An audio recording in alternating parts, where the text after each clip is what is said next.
ঘরোয়া লিগ নিয়ে কাটছে জটিলতা। চলতি মাসেই মাঠে গড়াচ্ছে ঢাকা প্রিমিয়ার লিগ। খেলা হবে সিঙ্গেল রাউন্ডে, থাকছে রিজার্ভ ডে, বাড়ছে মাঠের সংখ্যাও। দলগুলোর পার্টিসিপেশন মানি 15 লাখ থেকে বাড়িয়ে করা হয়েছে 25 লাখ টাকা। এবারও থাকবে না কোনো বিদেশি ক্রিকেটারকে নিবন্ধন কিংবা খেলানোর সুযোগ। ধীরে ধীরে জটিলতা কাটছে অবশেষে। আমরুল ইসলাম বুলবুল নিজের দায়িত্বে থাকাকালীন যা করতে পারেননি, মোটে দিন তিনেকে তাই করে দেখিয়েছেন অ্যাডহক কমিটির নয়া সভাপতি তামিম ইকবাল।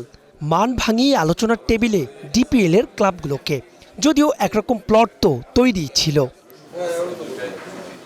বিসিবির সঙ্গে বৈঠকে প্রিমিয়ারের 12 ক্লাবের মধ্যে এদিন লিজেন্ডস অফ রূপগঞ্জ আর ব্রাদার্স ইউনিয়ন ছাড়া উপস্থিত বাকি দলগুলো। ক্লাবগুলো জানিয়েছে নিজেদের দাবি দাওয়া, যার অধিকাংশই মেনে নিয়েছে বিসিবি।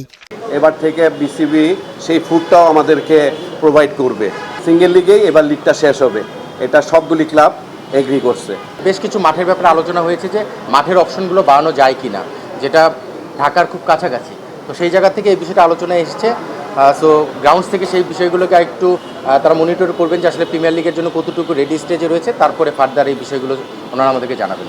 তবে বোর্ডের চাওয়া অনুসারে 22 থেকে 25 এপ্রিলের মধ্যে নয়, ক্লাবগুলো চায় 5 মে থেকে মাঠে গড়াক ঢাকা প্রিমিয়ার লিগ। 2027 বিশ্বকাপ ভাবনায় এবারও থাকছে না কোনো বিদেশি ক্রিকেটার খেলানোর সুযোগ। সাধারণত আমরা সুপার লিগের মাধ্যমে চ্যাম্পিয়নশিপটা নির্ধারণ করি, বাট এখানে আমরা এবার সিঙ্গেল লিগে যাচ্ছি, যেটা হলো 11টা লিগ ম্যাচ হয়, সেই লিগের মাধ্যমেই চ্যাম্পিয়নশিপটা নির্ধারণ হবে। সো এটা আমাদের সব ক্লাবই আমাদের একমত হয়েছে। এটা অন্যতম কারণ ছিল, স্বাভাবিকভাবে আপনারা জানেন যে আমাদের যে সিজনটা অলরেডি এমন একটা স্টেজে চলে এসেছে যেটা বৃষ্টি একটা বড় বাধা হয়ে দাঁড়াতে পারে। সেই জায়গা থেকে যত শর্ট টাইমে সেটা করা যায়। এবং আরেকটা বিষয় খুব ইম্পর্টেন্টলি কনসিডারেশনে রাখা হয়েছে, যেহেতু বৃষ্টির বিষয়টা এখানে আলোচনায় রয়েছে বা একটা সিজনের ব্যাপার রয়েছে, সেখান থেকে রিজার্ভ ডেটা আমরা কীভাবে ইউজ করতে পারি, সো রিজার্ভ ডের বিষয়টা আলোচনায় এসেছে।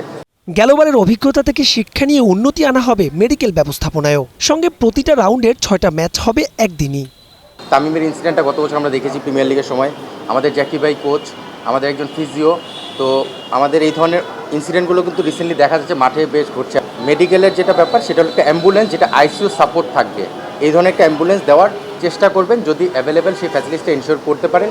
যদি সেটা নাও হয়, কীভাবে ম্যাক্সিমাম বেনিফিটটা বা আমাদের ওই মেডিকেল পয়েন্ট অফ ভিউ থেকে দেওয়া যায় সেটার চেষ্টা করবেন। সোমবার আনুষ্ঠানিকভাবে ডিপিএল এর সময় ও দলবদলের তারিখ ঘোষণা করবে বিসিবি। তার আগে শনিবার প্রথম ও দ্বিতীয় বিভাগের ক্রিকেটারদের সঙ্গে বৈঠকে বসবেন তামিম ইকবাল খান। মাহবুব রিমন, স্টার নিউজ, ঢাকা।